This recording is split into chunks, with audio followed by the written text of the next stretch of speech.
ពុកវាឃើញទេខ្ញុំថាហើយមិនដានដីនេះគ្មានបញ្ហាឯណាគេលក់ឲ្យយើងធូរបែបនេះនោះទេស្រេចបាទហើយឯងខំតែគិតថាដីនេះគ្មានបញ្ហាតាមពិតទៅដីនេះមានភ្នូបុរាណសោះចឹងតើបានជាម្នាក់បញ្ញាលក់ឲ្យឯងណា ពេល3ថ្ងៃក្រោយមកបុរសម្នាក់នេះក៏បានយកជាប់នឹងបង្គាយកទៅកាប់ភ្លើងកក់ផ្លូវនោះខ្ទេចទីខ្ជះខ្ជាយអស់ស្រាប់តែពេលនោះខ្យល់ចាប់ផ្ដើមធ្លាក់កន្ត្រាក់មេឃចាប់ផ្ដើមគល់លាន់ប្រែទៅជាខ្មៅមិនដឹងថាជាសញ្ញាអ្វីមួយនោះទេឃើញទេអញថាកាប់ចោលគឺកាប់ចោលហើយវាគ្មានតែខ្មោចណាឈ្នះមនុស្សនោះទេអ្នកទាំងអស់គ្នាតើធ្វើយ៉ាងម៉េចបានទើបអ្នកទាំងអស់គ្នាត្រឡប់ចេញវិញវារស់នៅចង់មានផ្ទះចោលពួកអញមិនចង់មានផ្ទះសម្បែងត្រឹមត្រូវទេឬរៀងសង់ផ្ទះលើដីភ្លោខ្មោចកាលពីព្រេងនាយមានគ្រូសាមួយបានចំណូលស្រុកពុកបានសោចែកដើររកទិញដីសុទ្ធតែមានតម្លៃថ្លៃទាំងអស់លើកលែងតែមានដីមួយកន្លែងមានតម្លៃធូរថ្លៃស្ទើរតែគិតថាគេឲ្យរស់នៅទាំងស្រុងតែម្ដងដូច្នេះហើយឪពុកសប្បាយចិត្តខ្លាំងណាស់ក៏ចាប់ផ្ដើមម្នារើផ្ទះមករស់នៅ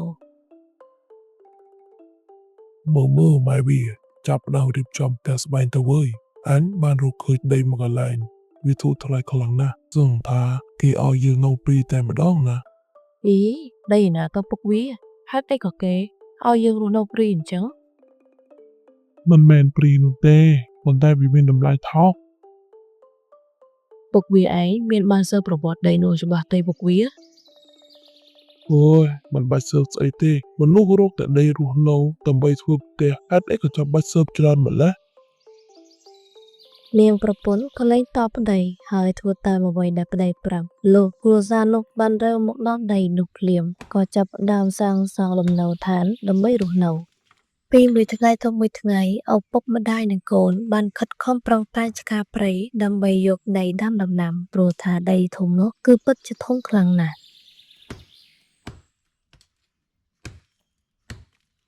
យ៉ាងមិនដែរម៉ែវាឃើញទេដីរបស់យើងដែលខំរ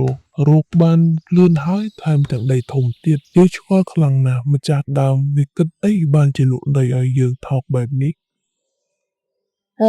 ឪវាអើយខ្ញុំមានអារម្មណ៍ថាមិនស្រួលក្នុងចិត្តសោះនេះហេតុអីក៏ដីគេលក់ឲ្យថោកម្ល៉េះ ម៉ែវាឯងនេះដូចចាប់ផ្ដើមតាំងពីដើមមកម្ល៉េះរៀងដូចសង្ស័យខ្ញុំណាដើរធ្វើការផ្លែវពីពេលណាមានតែចំណេញ ចា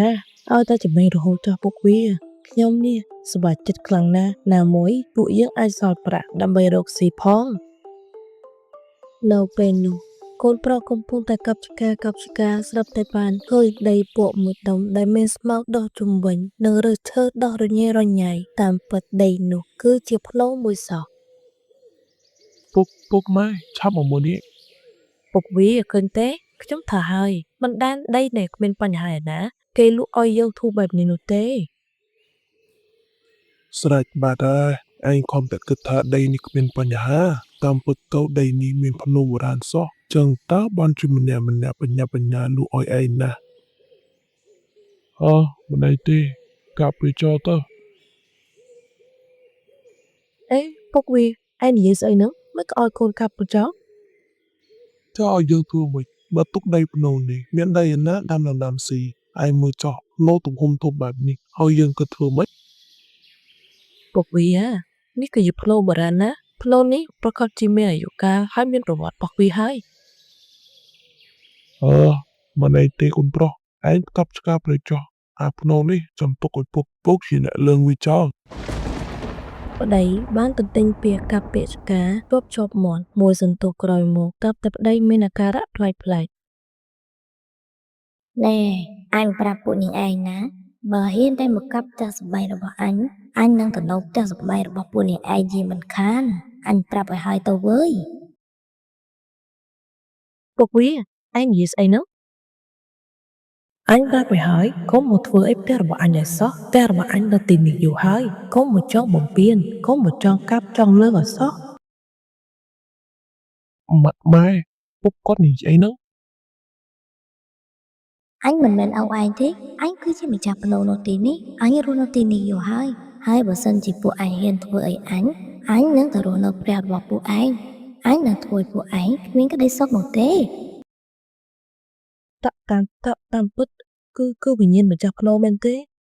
សូមលោកកុំប្រកែកប្រកាន់ប្តីរបស់ខ្ញុំអីណាប្តីរបស់ខ្ញុំគាត់មិនដឹងអីនោះទេគាត់ចេះតែនិយាយទៅខ្ញុំនឹងមិនឲ្យគាត់កាប់ឆ្កានៅទីនេះទេសូមលោកកុំធ្វើបាបប្តីរបស់ខ្ញុំឲ្យសោះ អញមិនធ្វើបាបក៏បានប៉ុន្តែអញប្រាប់ឲ្យចោះកុំមករញ៉េរញ៉ៃជាមួយនឹងភ្នូរបស់អញ ក្រោយពីប្តីផ្ដាំនាងប្រពន្ធនឹងកូនរួចពេលនោះខ្មោចដែលបានសន្ធិដ្ឋនៅក្នុងខ្លួនរបស់ប្តីក៏បានចាកចេញរីឯប្តីគ្មានដឹងខ្យល់អ្វីទាំងអស់ប្រពន្ធខិតខំរៀបរាប់រ៉ាយរ៉ាប់ប្រាប់តែមានចិត្តមានះមិនស្ដាប់ប្រពន្ធកូនឡើយ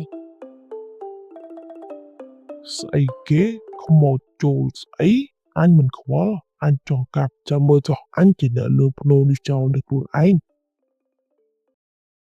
ពី3ថ្ងៃក្រោយមកបុរសម្នាក់នេះក៏បានយកជាប់នឹងបង្គាយកទៅកាប់លើងកក់ផ្លូវនោះខ្ទេចទីខាខ្ចីអស់ស្រាប់តែពេលនោះខ្យល់ចាប់ផ្ដើមធ្លាក់កន្ត្រាក់មេឃចាប់ផ្ដើមគល់លាន់ប្រែទៅជាខ្មៅមិនដឹងថាជាសញ្ញាអ្វីមួយនោះទេ ឃើញទេអញថាកាប់ចោលគឺកាប់ចោលហើយវាគ្មានតែខ្មោចណាឈ្នះមនុស្សនោះទេ ក្រោយពីកាប់ឆ្កាអស់មួយរយៈស្រាប់តែពេលនោះគ្រួសារនេះចាប់ផ្ដើមផ្លែកចម្លែកនៅក្នុងគ្រួសារប្តីចាប់ផ្ដើមមានអាការៈកំរោលចូលឆ្លោះប្រកែកជាមួយប្រពន្ធកូនជារៀងរាល់ថ្ងៃ អញប្រាប់ហើយថាអញមិនទាន់ស៊ីបាយទេមិនក៏ចាំបាច់ហៅអញទៅស៊ីបាយលឿនម្លេះអញស្អប់ណាស់អ្នកណាដែលចូលចិត្តស៊ីបាយមិនធ្វើការនោះពុកទីក៏ជាទម្លាប់របស់ពួកយើងទេតាពួកយើងតែហូបបាយស្មើនេះមិនក៏ពុកស្រែកឲ្យម៉ែបែបនេះ ពុករបស់ឯងឥឡូវប្លែកខ្លាំងណាស់កូនមានអារម្មណ៍ថាដូចជាមនុស្សពីរផ្សេងគ្នាអញ្ចឹងសុកក៏ស្រែកឲ្យម៉ែសុកក៏ស្ដីឲ្យម៉ែហើយនិយាយប្លែកតែម្នាក់ឯងកូនណាគិតទេថាពុកកើតអាការៈនេះដោយសារតែពុកប៉ះពាល់ភ្នោបុរាណនោះ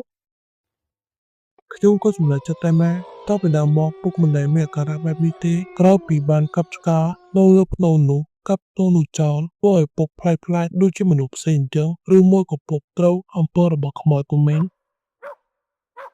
ឱកាសជាច្រើនថ្ងៃកន្លងផុតទៅនៅពេលយប់មួយកូនប្រុសបានត្រឡប់មកពីខាងក្រៅស្រាប់តែពេលនោះកូនប្រុសក៏បានឃើញខ្មោចស្រីម្នាក់កំពុងតែឈរនៅមាត់បង្អួចរួចហើយក៏ងាកក៏បានមើលមកគេកូនប្រុសធ្លាក់ថ្លង់ក្ដុកប៉ុន្តែខំតាំងស្មារតីលុះព្រឹកឡើងកូនប្រុសក៏បានរៀបរាប់រឿងរ៉ាវដែលខ្លួនបានជួបមកប្រាប់ម្ដាយ ម៉ែយប់មិញខ្ញុំបានឃើញខ្មោចមួយឈរនៅក្នុងបន្ទប់របស់ពួកយើងដែលទុកចោលនោះ ថាម៉េចកូននិយាយពិតឬក៏លេងហ្នឹង អត់ទេម៉ែខ្ញុំមិនបាននិយាយលេងនោះទេខ្ញុំពិតជាឃើញមែនណាវាបានងាកមកមើលខ្ញុំរួចហើយក៏សម្លក់សម្លឹងទៀតផង ពុទ្ធោតានេះនៅរឿងអីទៅឬមួយក៏ពាក្យសម្ដីដែលនាងខ្មោចនោះនិយាយវាជាការពិតតែរបស់យើងត្រូវបានពួកវានាំគ្រាគ្នាមករស់នៅហើយ ប្រហែលជាអញ្ចឹងហើយម៉ែព្រោះថាយប់មិញនោះខ្ញុំបានឃើញនាងដូចជាមានកំហឹងខ្លាំងណាស់ហើយងាកមកសម្លក់ខ្ញុំថាតែម្ដង មិនកើតទេកូនម៉ែត្រូវតែទៅរកជំនួយដើម្បីមកជួយពុកឯងមិនចឹងទេពុកឯងនឹងត្រូវស្លាប់ហើយ ពេលនោះប្រពន្ធក៏ចេញពីផ្ទះម្នាដើម្បីសួររកប្រវត្តិដី អ្នកបងខ្ញុំសុំសួរអ្នកបងមួយមើលតើអ្នកបងដឹងទេប្រវត្តិដៃដែលខ្ញុំបានទិញនោះវាមានប្រវត្តិយ៉ាងម៉េចដែរអ្នកបងអ្នកភូមិបើកភ្នែកធំហើយសម្លឹងមើលគ្នាទៅវិញទៅមកហាក់បីដូចជាមានការភ្ញាក់ផ្អើលប៉ុន្តែក្នុងចិត្តដូចជាមិនចង់និយាយក្រោយពីអ្នកភូមិបានទទួលការអង្វរករពីនាងប្រពន្ធខ្លាំងពេកពេលនោះអ្នកភូមិស្រីម្នាក់ក៏សម្រេចចិត្តថានឹងនិយាយរឿងរ៉ាវនៃប្រវត្តិភូមិនេះប្រាប់ណាស់ហើយខ្ញុំនិយាយប្រាប់ទៅចោះប្រវត្តិភូមិនេះមិនណយទេតាមពិតទៅអ្នកដែលលក់ភូមិនេះមិនមែនជាម្ចាស់ផ្ទាល់ឡើយម្ចាស់ផ្ទាល់គេបានចាក់ឆ្ងាយស្រុកទៅរស់នៅភូមិផ្សេងបាត់ទៅហើយនេះគ្រាន់តែជាក្លឹមរយៈទេតែប៉ុណ្ណោះថាម៉េចទៅនេះមិនមែនជាម្ចាស់ដើមទេឬម្ចាស់ដើមឯណាទៅម្ចាស់ដើមរត់ផាកញ្ញាំតាំងពីយូរយារមកម្លេះភូមិនេះណាគឺជាភូមិបុរាណចោលទុកចោលនៅភូមិនោះមានភ្នោមួយភ្នោនោះមានប្រវត្តិគឺជាភ្នោមនុស្សស្រីហើយមនុស្សស្រីនោះគឺពីដើមឡើយនាងមាន គ្រួសារដូចជាគេឯងដែរប៉ុន្តែនៅថ្ងៃមួយមានចៅប្លន់ហើយក៏បានសម្លាប់នាងអស់មួយគ្រួសារតែម្ដងក្រោយពីចៅបានសម្លាប់ហើយអ្នកស្រុកអ្នកភូមិក៏មិនបានធ្វើបុណ្យធំដុំអ្វីដែរគ្រាន់តែនិមន្តព្រះសង្ឃមកធ្វើតាមកិច្ចតូចតាចតែប៉ុណ្ណោះរួចហើយក៏បញ្ចុះពួកគេនៅក្នុងភ្នូនោះតែម្ដងប៉ុន្តែដោយហេតុតែគ្មានសាច់ញាតិគេក៏បញ្ចុះពួកគេទាំងអស់នោះនៅក្នុងអណ្ដុងតែមួយហើយធ្វើជាភ្នូនោះតែម្ដងទៅខ្ញុំប្រាប់ទៅចោះកុំថាឡើយមករស់នៅទំបីតែផ្លែឈើដែលពួកគេបានដាំហើយទុំមានអ្នកទៅបេះក៏ខ្មោចអស់នោះតាមមកកាច់ដែរពួកគេសំញែងខ្លាំងណាស់មានអ្នកណាអាចបរស់នៅបានទេចំឆ្ងល់ហេតុអីក៏ប្តីអ្នកមកជ្រើសយកដីនេះហើយមិនស៊ើបពីប្រវត្តិវាឲ្យច្បាស់ហើយអ្នកបងខ្ញុំពិតជាស្ដាយខ្លាំងណាស់ប្តីរបស់ខ្ញុំក៏ធ្វើអីមិនគិតមុខក្រោយទេគាត់សប្បាយចិត្តក្នុងការដែលគេលក់ដីឲ្យថោកដោយមិនស៊ើបប្រវត្តិដីមុនដូច្នេះហើយទៅធ្វើឲ្យគាត់មានវិនិច្ឆ័យបែបនេះហើយកុំតែឡើយកាប់កាយភ្នូគ្រាន់តែដើរចិត្តក៏មិនបានប្តីរបស់អ្នកប្រកាសជាមានបញ្ហាដោយសារតែនាងខ្មោចអស់នោះហើយក្រោយពីដឹងរឿងរ៉ាវអស់ហើយពេលនោះនាងប្រពន្ធក៏បានត្រឡប់មកពីផ្ទះរបស់អ្នកជិតខាងគ្រាន់តែចូលមកដល់ក្នុងផ្ទះស្រាប់តែពេលនោះគេក៏បានឃើញខ្មោចមួយគ្រួសារចូលនៅពីមុខផ្ទះហើយក៏ចង្អុលមុខគេទាំងអស់ការចង្អុលមុខគឺជាសញ្ញាមួយដែលប្រាប់ថាមិនចង់ឲ្យនាងប្រពន្ធចេះដឹងរឿងគេឡើយនាងប្រពន្ធក្រោយពីឃើញបែបនេះក៏មានអារម្មណ៍ញ័រញាក់កន្ត្រាក់ពេញសរសៃតែតាំងស្មារតីខំប្រឹងដើរចូលផ្ទះរបស់ខ្លួនរួចហើយក៏បានស្រែកហៅកូនប្រុសឲ្យមកចិត្តកូនឆាប់មកនេះមកកូនប្រុសរត់មកទៅដាប់រលួសរួចហើយក៏មើលទឹកមុខម្ដាយក៏ដឹងថាម្ដាយប្រកាសជាជួបរឿងហេតុដែលខ្លួនបានជួបហើយពេលនោះអ្នកទាំងពីរក៏បានពិភាក្សាគ្នាក៏សម្រេចចិត្តថានឹងទៅនិមន្តគ្រូដើម្បីមកចរចាជាមួយនឹងខ្មោចអស់នោះ ខ្ញុំសូមសរសើរអ្នកទាំងអស់គ្នាហើយដែលហ៊ានមកប៉ះពាល់ភ្នូបុរាណទាំងអស់នោះភ្នូនោះមិនបានទេគ្រួសារពួកគេត្រូវស្លាប់ដោយសារចោរប្លន់លោកគ្រូជួយខ្ញុំផងព្រោះពួកខ្ញុំគឺជាអ្នកចំណូលស្រុកមិនដឹងប្រវត្តិនៃភូមិនេះនោះទេប្តីរបស់ខ្ញុំជាអ្នកមកទិញមុនទិញបានតម្លៃថោកក៏សប្បាយចិត្តរួចហើយក៏ហៅពួកយើងឲ្យចូលមករស់នៅតែម្ដងអានឹងហើយដែលអញថាមានអ្នកណាហ៊ានប៉ះពាល់ទេម្ដងនេះយប់ស្ងាត់មិនទាន់ក៏គ្មានអ្នកណាហ៊ានដើរកាត់ដែរមិនក៏ប្តីរបស់នាងហ៊ានខ្លាំងម្ល៉េះទិញអ្វីមួយមិនសូវប្រវត្តិឲ្យច្បាស់មិនសិក្សាឲ្យច្បាស់ពីភូមិសាស្ត្រក៏ទិញភ្លាមពេលខ្លះណារបស់ថោកមិនប្រកាសថាល្អតែពេលខ្លះរបស់ថ្លៃក៏មិនប្រកាសថាល្អដែរសំខាន់មុននឹងយើងទិញអ្វីមួយក៏ត្រូវសូត្រប្រវត្តិវាដែរចាលោកគ្រូខ្ញុំសុំទោសពេលនេះប្តីរបស់ខ្ញុំពិតជាឈឺធ្ងន់ខ្លាំងណាស់មិនដឹងថាមូលហេតុអ្វីទេក៏ហើយជាមកពីពួកបោចព្រាយទាំងអស់នោះហើយមិនអីទេអញ្ចឹងយើងគឹកសមាធិមើលបន្តិចថាតើមានអ្វីតែនៅក្នុងផ្ទះរបស់ពួកនាងគ្រាន់តែគ្រូប្រមាណមើលស្រាប់តែពេលនោះមានឃើញគ្រួសារមួយកំពុងតែអង្គុយហូបបាយយ៉ាងសុខសាន្តប៉ុន្តែគ្រួសារនោះមិនមែនជាគ្រួសាររបស់ម្ចាស់ផ្ទះនោះទេនោះគឺជាគ្រួសារខ្មោចដែលបានស្លាប់កាលពីយូរនោះណាស់មកហើយគ្រាន់តែគ្រូអាចឃើញពេលនោះស្រាប់តែខ្មោចរបស់ប្រុសម្នាក់នោះចង្អុលមុខទៅគ្រូនោះមកធ្វើស្អីអាចងរៃឯងមកធ្វើស្អីខ្មោចនោះក៏បានចង្អុលមុខទៅគ្រូរួចហើយស្រែកខ្លាំងៗគ្រូនោះក៏បានដឹងភ្លាមហើយក៏បានត្រឡប់ចូលខ្លួនវិញហើយពិតជាកាចមែនអញនេះស្ទើរតែទប់ពុញមិនជាប់ចង់មិនដែរលោកគ្រូហើយរឿងវាបានកើតឡើងទៅហើយស្តុកសុកទៅធ្វើផ្ទះនៅលើដីគេអញជួយតាមសម្រួលចុះឯងត្រឡប់ទៅវិញដេកធម្មតាប៉ុន្តែនៅយប់ថ្ងៃពេញបោជួឯងយកសំណែនយកទៅដាក់នៅមាត់ផ្លូវនៅមុខផ្ទះរបស់ឯងរួចហើយប្រាប់ថានេះគឺជាសំណែនសម្រាប់ខ្មោចព្រៃទាំងឡាយណាដែលអត់ឃ្លាននៅពេលនោះខ្មោចទាំងអស់នោះវាប្រកាសជាចេញមកសេសំណែនហើយដូច្នេះយើងនឹងធ្វើតាមវិធីរបស់យើងពីអ្នកម្ដាយកូនអរគុណលោកគ្រូរួចហើយក៏ត្រឡប់ទៅផ្ទះវិញលុះដល់ថ្ងៃពេញបោគេក៏បានធ្វើតាមលោកគ្រូប្រាប់មែនក្រោយមកនៅពេលដែលគេបានដើរចេញពីសំណែននោះស្រាប់តែម៉ូតទាំងអស់នោះក៏នាំគ្នាមកប៉ែនស៊ីសំណែននោះជុំវិញសុកមកយកសំណែនសារឲ្យអញស៊ី ដូចជាដឹងថាពួកអញរស់នៅទីនេះ ខ្មោចអស់នោះកំពុងតែវក់វីជាមួយនឹងការស៊ីសំណែនស្រាប់តែមានសំឡេងបុរសម្នាក់មកសួរនាំពីក្រោយ ឆ្ងាញ់ទេឆ្ងាញ់ណាស់ពិតជាឆ្ងាញ់ខ្លាំងណាស់